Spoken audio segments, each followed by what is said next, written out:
DD किसान, बदलते भारत की शान।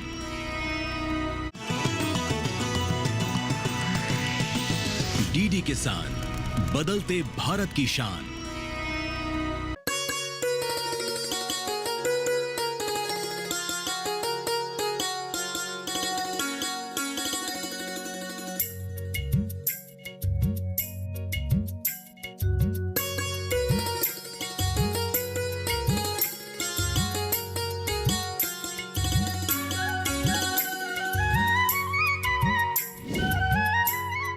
नमस्कार, आप देख रहे हैं दूरदर्शन किसान चैनल। सफल किसान कार्यक्रम में मैं अदिति शर्मा आप सभी का स्वागत करती हूं।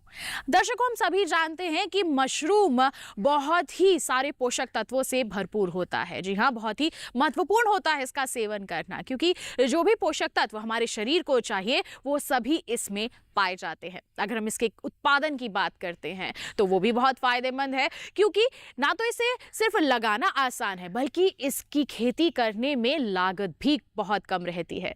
आज के हमारे इस कार्यक्रम में हम आपको मशरूम उत्पादन से जुड़ी अहम जानकारियां देंगे। साथ ही साथ आपकी मुलाकात करवाएंगे हमारे सफल किसान वीरेंद्र जी से, जो मशरूम उत्पादन करके अपने क्षेत्र में एक अलग पहचान बना रहे हैं और साथ ही साथ अन्यों के लिए वो प्रेरणा का स्रोत भी बन चुके हैं। तो फिर आइए आज के हमारे इस कार्यक्रम की शुरुआत करते हैं।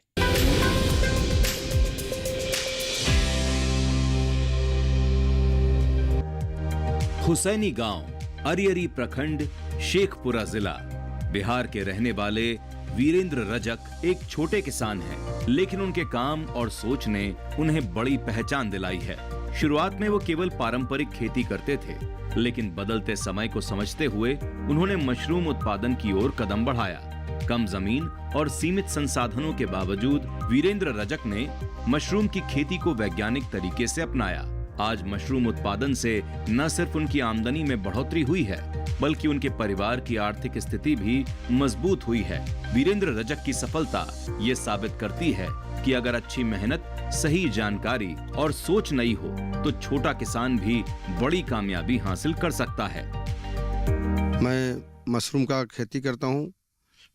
ऑयस्टर मशरूम एवं बटन मशरूम दोनों खेती करता हूँ। इसके सिवा मैं कुछ मछली पालन भी करता हूँ, कि किसानी, धान, गेहूँ, चना ये सब भी करता हूँ। और इससे जो है मशरूम से मुझे पूरे ज़िला में जानते हैं कि मैं आधुनिक खेती अच्छी तरह से कर पाता हूँ। बिहार का शेखपुरा जिला कम पानी वाला क्षेत्र है। ऐसे में पारंपरिक खेती करना यहाँ किसानों के लिए बड़ी चुनौती रहा है। इसी चुनौती को अवसर में बदलने के लिए वीरेंद्र जी ने कृषि विज्ञान केंद्र से मशरूम उत्पादन की ट्रेनिंग ली। प्रशिक्षण के बाद वर्ष 2021 से उन्होंने सफलतापूर्वक मशरूम उत्पादन के जरिए अपने रोजगार की शुरुआत की। कम पानी में होने वाली ये खेती आज उनके लिए आय का एक मजबूत साधन बन चुकी है। वीरेंद्र जी की ये पहल शेखपुरा जैसे जल संकट वाले क्षेत्रों में किसानों के लिए एक नई राह दिखा रही है। मशरूम 2021 से मैं चालू किया हूँ। पहले मैं ऑयस्टर करता था और अब ये 2 साल से मैं बटन का भी करता हूँ। यह मैं कृषि विज्ञान केंद्र से मैं 1 महीना का कौशल विकास के द्वारा ट्रेनिंग लिया हूँ, और जो कि वह मुझे संगीता मैडम ट्रेनिंग दी है, और उसी के बताए हुए ट्रेनिंग दिए हुए पर मैं कार्य कर रहा हूँ। अगर कहीं कुछ त्रुटि मुझे अगर नज़र आता तो मैं फिर उनसे पुनः जानकारी फ़ोन के माध्यम से ले लेता हूँ। वीरेंद्र जी बताते हैं कि मशरूम उत्पादन शुरू करने में कृषि विज्ञान केंद्र की भूमिका उनके लिए बेहद अहम रही। केंद्र से उन्हें मशरूम की खेती से जुड़ी वैज्ञानिक जानकारी, व्यावहारिक प्रशिक्षण और समय समय पर तकनीकी मार्गदर्शन मिला। प्रशिक्षण के दौरान बीज तैयार करने से लेकर मशरूम उगाने, देखभाल और बाजार तक हर चरण की जानकारी उन्हें दी गई। इसी सहयोग के कारण वो आत्मविश्वास के साथ मशरूम उत्पादन को अपने रोजगार का साधन बना सके। वीरेंद्र जी कहते हैं कि कृषि विज्ञान केंद्र की मदद से आज वे न सिर्फ स्वयं आत्मनिर्भर बने हैं, बल्कि दूसरे किसानों को भी इस दिशा में आगे बढ़ने के लिए प्रेरित कर रहे हैं। कृषि विज्ञान केंद्र से ट्रेनिंग लिए और यूट्यूब पर सर्च भी कर करके उससे भी हमको सहयोग मिलता है और लेते हैं, और उसके द्वारा भी अपना काम करते हैं। और अब उसी के द्वारा जो मान लीजिए लोग अपना पहचान बढ़ गया तो हम लोगों को सेलिंग करने में भी थोड़ा ठीक है। हुसैनी गांव के वीरेंद्र राजक ने अपनी मेहनत और लगन से साबित कर दिया कि खेती में भी सफलता की कोई सीमा नहीं होती। 2024 में उन्होंने बटन मशरूम के उत्पादन में कमाल कर दिया और पटना महोत्सव में प्रदेश में दूसरा स्थान हासिल किया। वीरेंद्र जी का ये अनुभव सिर्फ उनकी मेहनत का परिणाम नहीं है, बल्कि ये उन सभी किसानों के लिए प्रेरणा है जो नई तकनीक और विज्ञान के माध्यम से अपनी खेती को बेहतर बनाना चाहते हैं। ये उपलब्धि दिखाती है कि सही ज्ञान, मेहनत और लगन के साथ हर किसान खुद को ऊंचाइयों तक ले जा सकता है। मैं इसे विशेष रूप में कच्चा ही बेचता हूँ। कुछ बचने के बाद इसको सुखाकर मतलब बेचते हैं, जो कि मेला वाला में लगते हैं, तो वहाँ भी अपना स्टॉल लगाता हूँ। हमारे ज़िला में, ब्लॉक में, राज्य में, राजधानी में, पटना में सब्जी महोत्सव में भी मैं इसका स्टॉल लगाता हूँ। और 2022 में मैं पूरे बिहार में प्रथम स्थान ऑस्टर में आया हूँ और आगे साल 2024 मतलब कि मैं दूसरा स्थान बटन मशरूम में आया हूँ। पोषक तत्वों से भरपूर मशरूम आज बाजार में अच्छे और महंगे दामों में बिकता है। इसकी खेती जितनी लाभकारी है उतनी ही सरल भी। मशरूम उगाने के लिए न तो ज्यादा जमीन की जरूरत होती है और न ही अधिक पानी की। बस उच्च गुणवत्ता वाला बीज, मार्गदर्शन और सीमित जगह इसके लिए पर्याप्त होती है। कम संसाधनों में होने वाली ये खेती किसानों के लिए अतिरिक्त आमदनी का एक बेहतर विकल्प बनती जा रही है। यही वजह है कि आज मशरूम उत्पादन तेजी से लोकप्रिय हो रहा है।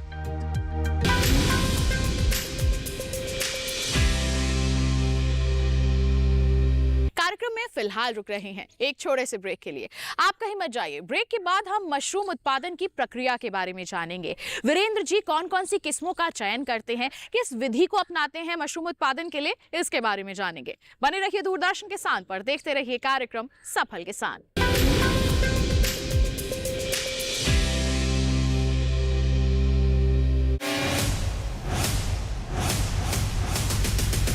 शुरू हो चुका है बजट का काउंटडाउन। क्या रहेगी कृषि जगत की उम्मीदें? कृषि जगत का क्या क्या है सरोकार? जानेंगे जाने माने अर्थशास्त्रियों से, जानेंगे देश के किसानों के दिलों का हाल।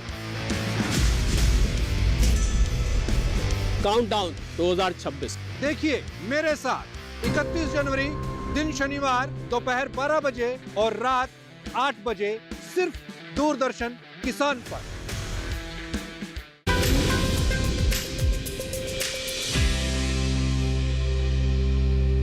ब्रेक के बाद दूरदर्शन किसान चैनल के कार्यक्रम सफल किसान में आप सभी का फिर से स्वागत है। आइए कार्यक्रम में फिर रुक करते हैं हमारे सफल किसान वीरेंद्र जी का। जानते हैं कि उन्होंने कौन कौन सी किस्मों का चयन किया हुआ है और कैसे उनका बेहतर उत्पादन हासिल कर रहे हैं।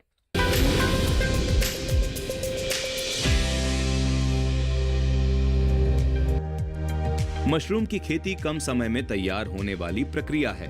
इसे उगाने के लिए सबसे पहले साफ और हवादार कमरे का चयन किया जाता है। इसके बाद भूसे को माप के अनुसार पानी में भिगोया जाता है और एक निश्चित अवधि तक रखा जाता है। फॉर्मेलिन डालकर कीटाणु रहित किया जाता है।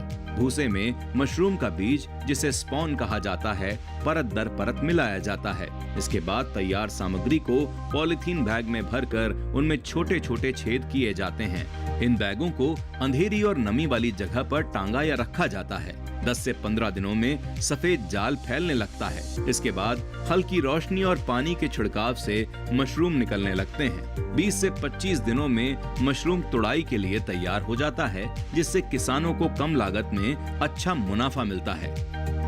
पोस्टर मशरूम के लिए मैं 10 केजी भूसा को एक ड्राम में मतलब फुलाते हैं, जिसमें कि 10 ml फॉर्मेलिन और 15 ग्राम मतलब बेबिस्टिन डालते हैं। उसको 24 घंटा मैं फुला देता हूँ। उसके बाद एक तिरपाल पर उझल देते हैं, जिससे कि पानी उसका पूरा निकल जाए। 24 घंटा के बाद फिर मैं उसका बीज को लाइनिंग के द्वारा कुछ मिश्रित करके भी मैं उसे लगाता हूँ। 20 से 25 दिन में मेरा ओस्टर मशरूम तैयार हो जाता है। वीरेंद्र जी बताते हैं कि वे मुख्य रूप से कोएस्टर और बटन मशरूम की खेती करते हैं। इन दोनों किस्मों की बाजार में अच्छी मांग है और कम समय में बेहतर उत्पादन मिलता है। खास तौर पर कोएस्टर मशरूम उगाना बेहद आसान होता है और इसमें लागत भी कम आती है। कम जगह में तैयार होने वाली ये खेती किसानों के लिए आय का एक बेहतर साधन बन रही है। मशरूम की तुड़ाई कुछ ही दिनों में शुरू हो जाती है, जिससे वीरेंद्र जी की आमदनी लगातार बढ़ रही है। आइए अब मशरूम उत्पादन की पूरी विधि उन्हीं से जानते हैं। इसका देख रेख है कि बाहर से जब लोग आए तो चप्पल जूता पहले नंबर बाहर खोल देना चाहिए, और सभी आदमी को प्लांट में नहीं घुसना चाहिए, क्योंकि इन्फेक्शन उससे ज़्यादा होता है। और बीच बीच में कहीं अगर कुछ ऐसा महसूस होता है तो फॉर्मेलिन का मैं छिड़काव प्लांट में अपना कर देता हूँ, जिससे कि कोई किसी प्रकार का कीटाणु वायरस हो उससे ख़त्म हो जाए। एक बार जब मैं ओस्टर मशरूम लगाता हूँ तो समझिए 25 दिन बाद जब टूटता है तो फिर उसके 8 दिन से 10 दिन के बाद फिर दूसरा तुड़ाई होता है। और मौसम जैसा अगर ठंडा रहता है तो एक बार लगाने के बाद 4 से 5 6 बार तक तुड़ाई करता हूँ। अगर गर्मी पड़ जाता है तो 3 से 4 बार में समाप्त हो जाता है। मशरूम उत्पादन आज किसानों के लिए आय का एक बेहतर विकल्प बनता जा रहा है। मशरूम की बिक्री किसान खुदरा ग्राहकों और दुकानदारों दोनों को कर सकते हैं। अक्सर किसान अपनी उपज थोक में दुकानदारों या मंडी के माध्यम से बेचते हैं, जिससे उन्हें तय दाम तो मिल जाते हैं, लेकिन मुनाफा सीमित रह जाता है। वहीं दूसरी ओर यदि किसान अपने ग्राहक को सीधे खुद से जोड़ लेते हैं या फिर सीधे घर घर बिक्री के माध्यम से, तो उन्हें मशरूम का बेहतर दाम मिलता है। सीधी बिक्री से न सिर्फ बिचौलियों की भूमिका खत्म होती है, बल्कि किसान और ग्राहक के बीच विश्वास भी बनता है। किसान को ज्यादा मुनाफा और ग्राहक को ताजा व गुणवत्तापूर्ण मशरूम मिल जाता है। जैसे अगर रिटेल में अगर हम स्वयं बेच लेते हैं तो 120 से 150 रुपये किलो ओस्टर बेच लेते हैं, और बटन जो है 180 से 240 रुपये तक के बेच लेते हैं। और जब मैं दुकानदार को देता हूँ तो वो 80 रुपये 70 रुपये ओस्टर लेता है, और बटन जो है 150 रुपये 120 रुपये लेता है। लेकिन मुझे तो खुदरा बेचने में फ़ायदा समझ में आता है। वीरेंद्र जी कहते हैं कि हम छोटे किसान हैं और मौसम के अनुसार खेती करते हैं। ऐसे में मशरूम उत्पादन हमारे लिए एक बेहतरीन विकल्प है। कम समय और कम लागत में तैयार होने वाली इस खेती से हमें अच्छी आमदनी के साथ बेहतर बचत भी हो रही है। एक पैकेट में मुझे अगर 50 रुपये लागत खर्च पड़ता है तो उसमें 100 से 125 रुपये मुझे आ जाता है, जिसमें कि 50 रुपये काट दिया जाए, 50-60 रुपये पर पैकेट हमको मुनाफा आ जाता है। सेलिंग हो जाने के बाद और माल संभल जाने के बाद अगर कभी ऐसा होता है, मिस हो जाता है, त्रुटि भी होता है, तो कुछ नुकसान भी हो जाता है। लेकिन मौसम के अनुसार ध्यान देते हुए काम करना चाहिए, या जिनको जैसा व्यवस्था है, जिनको एसी की व्यवस्था है तो सालों भर भी कर सकते हैं। हम लोग बिना एसी का काम करते हैं, इसलिए हम लोग छोटे किसान से हैं। मौसम के आधारित पर हम लोग काम करते हैं। मशरूम उगाने के लिए फसलों के अवशेषों की महत्वपूर्ण भूमिका होती है, जिसे भूसे के रूप में इस्तेमाल किया जाता है। इसी आवश्यकता को ध्यान में रखते हुए वीरेंद्र जी आसपास के किसानों से उनके फसल अवशेष खरीद लेते हैं। इसके साथ ही मशरूम उत्पादन के लिए झोपड़ी या शेड बनाने हेतु बांस भी उन्हें स्थानीय किसानों से आसानी से मिल जाता है। इस आपसी सहयोग से न सिर्फ उनकी लागत कम होती है, बल्कि गांव के किसानों के बीच आपसी समझ और सहयोग भी बढ़ता है। वीरेंद्र जी का मानना है कि अक्सर जानकारी के अभाव में किसान फसल कटाई के बाद अवशेष जला देते हैं, जिससे पर्यावरण को नुकसान पहुंचता है। अगर इन अवशेषों का सही दिशा में उपयोग किया जाए तो यही बेकार समझी जाने वाली चीज आय का बेहतर साधन बन सकती है। इसी सोच के साथ वीरेंद्र जी किसानों को प्रेरित कर रहे हैं कि फसल अवशेष जलाने के बजाय उनका मशरूम उत्पादन जैसे लाभकारी कार्यों में उपयोग किया जाए। मैं ये इस कार्य को करने के लिए मैं भूसा कुछ किसानों से दूसरे से भी लेता हूँ, जो कि उन्हें भी खेत में जो बर्बाद होता है तो हम कीन लेते हैं, तो उनको भी फ़ायदा होता है और उससे काम करने में मुझे भी फ़ायदा होता है। मशरूम उगाने के लिए मुझे झोपड़ी बनाएं, जिससे कि कहीं से चटाई लाएं, कोई किसान से बांस लाएं, इससे कम से कम 10 लोग को रोज़गार मिला जो मुझे झोपड़ी बनाने में, उन्हें भी कुछ फ़ायदा हुआ। मुझे बन जाने के बाद काम करने में मुझे भी सहूलियत हो रही है। ये सब समझिए मैं अपना 2 जगह प्लांट बनाया हूँ। एक जगह 1 कट्ठा का है, या यहाँ पर जहाँ पर मैं ये दिखा रहा हूँ ये 5 कट्ठा का प्लॉट है, जहाँ पर ये ओस्टर मशरूम है। और दूसरी जगह मैं बटन करता हूँ, जो कि अब उसको ना चालू कल से करूँगा। वीरेंद्र जी की उपलब्धि दिखाती है कि सही दिशा में किया गया प्रयास सफलता को आपके घर तक ले आता है, और आप खुद तो मजबूत बनते ही हैं, साथ ही औरों के लिए भी प्रेरणा बनते हैं।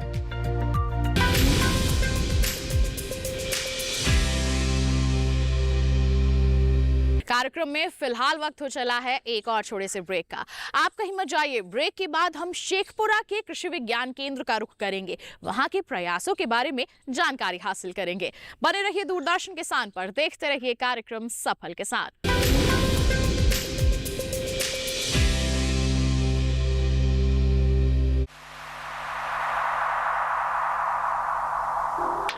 बजट 2026।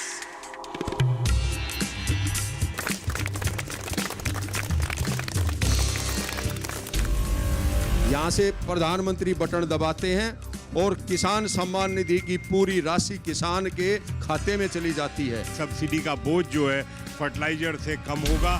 जो हमारी डिहाइड्रेशन इंडस्ट्री है सपोर्ट करना चाहते हैं तो सबसे पहले हमारे को किसान को सपोर्ट करना है। आज वो देश जिसको भारत से अनाज चाहिए वो भारत को इज्जत से देखता है। एक्सपोर्ट के ऊपर ज़्यादा से ज़्यादा फोकस करना पड़ेगा, क्योंकि फॉरेन एक्सचेंज हमारे पास नहीं होगा या कम होगा तो हम उस लेवल पर नहीं पहुंच पाएंगे। अनुसंधान से जो निकली हुई तकनीकें हैं उनके क्रियान्वयन के लिए, जमीनी स्तर पर उनको अपनाने के लिए कई कार्य हुए हैं और इस पर इन्वेस्टमेंट बढ़ाया जा रहा है, बजट का एलोकेशन बढ़ रहा है। पौष्टिक भारत बनाइए। पौष्टिक भारत बनाने के लिए आप अच्छा खाना दीजिए, अच्छा खाना देने के लिए आप अफोर्डेबिलिटी दीजिए। क्या इच्छाएं हैं आपकी, क्या मांग है सरकार से? सही मजदूरी का हक देने का काम किया जाए। उचित रेट में जो गवर्नमेंट का रेट है उस रेट में हमारा अनाज बेचें। किसानों के लिए खाद की थोड़ी शॉर्टेज रहती है। हम करेंगे बजट की बात। देखिए डीडी किसान के साथ 31 जनवरी दोपहर 12 बजे और रात 8 बजे सिर्फ डीडी किसान पर।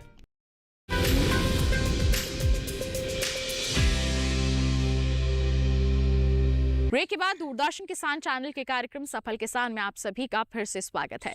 आइए रुख करते हैं कृषि विज्ञान केंद्र शेखपुरा का। वहां के वैज्ञानिकों से रूबरू होते हैं, किस तरह के प्रयास वहां के ग्रामीण क्षेत्र के जो लोग हैं, किसान भाई बहन हैं, उन्हें आगे बढ़ाने के लिए किए जा रहे हैं, इसका जायजा लेते हैं।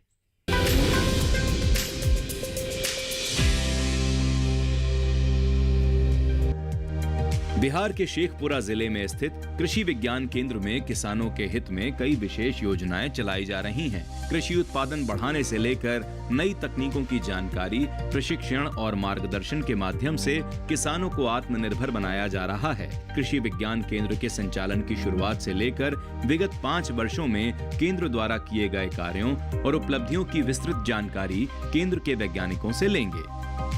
कृषि विज्ञान केंद्र शेखपुरा है, जिसका कार्यालय अरियरी प्रखंड में पड़ता है। आज यहाँ पे हम बैठे हुए हैं। कृषि विज्ञान केंद्र बेसिकली आईसीआर की यूनिट होती है, बट ये संचालित हो रहा है बिहार कृषि विश्वविद्यालय सबौर भागलपुर के द्वारा। इसके प्रशासनिक नियंत्रक वही हैं और कृषि विज्ञान केंद्र यहाँ 1996 में इस्टेब्लिश हुआ है। उस समय से लेकर अभी तक कृषि विज्ञान केंद्र के द्वारा ढेर सारे कार्य किए गए हैं, जिसमें मुख्य रूप से जो तकनीकी का हस्तांतरण है, चाहे उसमें शून्य जोत विधि हो, बागवानी हो या फिर दूसरे आयाम हो, जैसे साइट स्पेसिफिक न्यूट्रिएंट मैनेजमेंट हो, वीड मैनेजमेंट हो, वाटर मैनेजमेंट हो, या फिर कृषि अभियंत्रण की जो तकनीकें हैं, जैसे हैप्पी सीडर का प्रयोग हो, जीरो टिलेज का प्रयोग हो, ये तमाम जो तकनीक है वो किसानों के बीच दी गई है। साथ ही साथ पशुपालन की जो तकनीक है, गर्भाधान की जो तकनीक है, वो सारे तकनीकों पे काम किया गया है। प्रेजेंट में इस कृषि विज्ञान केंद्र में 3 वैज्ञानिक हैं और 1 हेड हैं। 3 विषयों के हैं, एक होम साइंस की हैं, एक उद्यान के हैं और एक फसल उत्पादन के हैं। मैं खुद कृषि अभियंत्रण का हूं, तो कृषि अभियंत्रण विषय को मैं देखता हूं। कृषि विज्ञान केंद्र में विगत जो 5-7 सालों में दलहन और तिलहन का जो उत्पादन बढ़ा है, आप जान के आश्चर्य होगा कि मोर देन 20-30% तक उत्पादन बढ़ी है। उसका मुख्य कारण है कि जो नवीनतम प्रभेद हैं उसको हम लोगों ने किसानों को बीच छोड़ा है। जैसे IPL 220 जो कि बायो फोर्टिफाइड वैरायटी है, उसको हम लोगों ने किसानों के बीच प्रत्यक्षण किया। उससे पहले हम लोग IPL जो 316 है उसका प्रत्यक्षण हम लोगों ने किया है, काफ़ी मात्रा में किया है। जो भी 5,000-4,000 हेक्टेयर के एरिया का एक्सपेंशन हम लोग कर पाए हैं वो काफ़ी अच्छा उसका रिजल्ट है, काफ़ी अच्छा आउटकम है। अगर ग्राफ देखेंगे 2017-18 से 2025 के बीच में उत्पादन का जो स्तर है या उत्पादकता जो स्तर है उसमें काफ़ी वृद्धि हुई है। किसान को प्राकृतिक खेती के लिए जागरूकता फैलाते हुए उनको जितने भी इसमें कंपोनेंट इस्तेमाल होते हैं जैसे बीजामृत, घन जीवामृत, जीवामृत, नीमास्त्र, ब्रह्मास्त्र और 10 पर्णी अर्क बनाने के सब गुर बताते हुए इस प्रशिक्षण को मैं जारी रखते हुए किसानों को जागरूक करना चाहूँगी कि वह अपने क्षेत्र में इस प्राकृतिक खेती को और विस्तार से फैलाएं। हमारे किसान समझें कि ये प्राकृतिक खेती केवल बिहार सरकार की मात्र एक योजना नहीं है, ये हमारे देश के किसानों, हमारे देश के नागरिक का एक कर्तव्य है कि अपने देश के जितने भी युवा हैं उन तक अच्छा भोजन और अच्छे स्वास्थ्य की पहल करें और प्राकृतिक खेती अपनाते हुए वह ये निर्णय ले कि वो कैसे अपने देश के विकास में योगदान देगा। हमारे काशी विभाग के किसान हैं श्री विनोद कुमार जी, उन्होंने अपना खुद का FPO भी शुरू किया है और प्राकृतिक खेती से विभिन्न उत्पाद जैसे मिलेट्स का आटा, जैम, जेली, अचार और स्ट्रॉबेरी का जैम और विभिन्न दवाइयाँ, जिसमें दवाइयों में आ गया मोरिंगा पाउडर, उसको आप इस्तेमाल करके, अश्वगंधा पाउडर का इस्तेमाल करके आप अपने स्वास्थ्य और पोषण सुरक्षा पा सकते हैं और ये हमारे किसानों को आत्मनिर्भर बनाने में बहुत ही एक कारगर पहल है जो हमारे बिहार सरकार द्वारा चलाई जा रही है प्राकृतिक खेती की। और यही पहल, यही हमारे किसानों की जो उपलब्धि है वो दूसरे किसानों को कहीं ना कहीं प्रेरित करता है कि वो प्राकृतिक खेती को अपनाएं और अपना और अपने क्षेत्र का, अपने राज्य का, अपने देश का विकास करें। कृषि विज्ञान केंद्र के माध्यम से कुपोषण से निपटने के लिए कई चरणों में योजनाएं चलाई जा रही हैं। इन योजनाओं का उद्देश्य पोषण स्तर में सुधार लाना और लोगों को संतुलित आहार के प्रति जागरूक करना है। इन योजनाओं के बारे में विस्तार से जानकारी हम कृषि विज्ञान केंद्र की विशेषज्ञ संगीता कुमारी से जानेंगे। जब से मैं यहाँ आई हूँ, खास करके महिलाओं के बीच में काम किया है और उनके पोषण से संबंधी जो भी परेशानियां आती रही हैं उनको ध्यान में रख करके हमने अपना कार्यक्रम को आगे बढ़ाया है, जिसमें कि खास करके कुपोषण से संबंधित जो भी काम हम लोग कर सकते हैं उसमें 3 तरह का काम किया गया है। पहला तो ये है कि हमने पोषण वाटिका को बढ़ावा दिया है। पहले यहाँ पे चूँकि पानी कम है इस एरिया में, तो सब्जियों की खेती बहुत मुश्किल से लोग करते थे या फिर सीजनल करते थे। अभी हम लोगों के प्रयास से आपको पोषण वाटिका इस्टेब्लिश की गई है, हर गांव में आपको मिल जाएगा और उस पोषण वाटिका के माध्यम से सालों भर किसान जो है सब्जियों की आमद होती है उसमें और वो उसको खा करके अपना पोषण स्तर एक बहुत हद तक सही हुआ है। दूसरा काम हम लोगों ने किया है कि मशरूम की खेती को बहुत बढ़ावा दिया है, खास करके ऑयस्टर मशरूम को। तो किसान महिलाएं भी जो कि 1-2 दिन की ट्रेनिंग में भी ऑयस्टर मशरूम उगाना सीख जाती हैं। कृषि विज्ञान केंद्र न केवल किसानों की आय बढ़ाने के लिए कार्य कर रहा है, बल्कि कुपोषण जैसी गंभीर समस्या से निपटने में भी महत्वपूर्ण भूमिका निभा रहा है।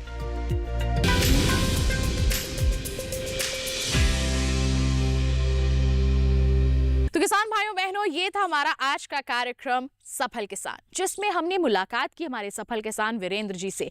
उनकी दास्तान के बारे में जाना है, मशरूम उत्पादन हम किस तरह से कर सकते हैं इसकी जानकारी हासिल की है, सरकारी प्रयास किस तरह से हो रहे हैं मशरूम उत्पादन को बढ़ावा देने के लिए, ग्रामीण क्षेत्र के लोगों को आगे बढ़ाने के लिए, इसके बारे में जानकारी हासिल की है। उम्मीद करते हैं कि आज के कार्यक्रम में जितनी भी जानकारियां आप तक पहुंचाई गई हैं सभी आपके लिए लाभकारी साबित हुई होंगी।